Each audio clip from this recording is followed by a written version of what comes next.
Йогийн төв дээрээс өмнө суужсэн хүмүүс сэтгэл авъя гэдэг хичээлийнхэн дараа сууж байна.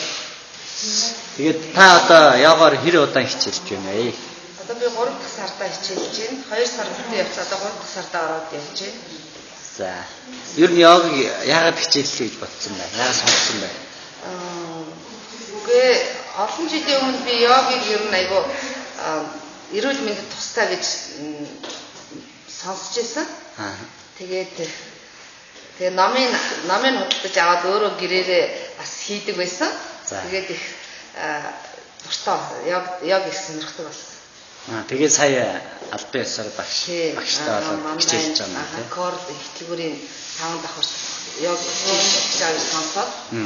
Тэгээд хамгийн ихний хүнээр ирж шавар орж илаа.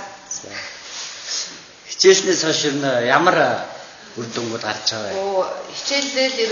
Хичээлсэн өдрөөс л баг үр дүн харагдсан. 2-3 яваад ирэхээр бүр сайхан болоод би сар явахдаа нэг сарын хугацаанд 12 удаа хичээл ордог. 7 хоногт 3 удаа.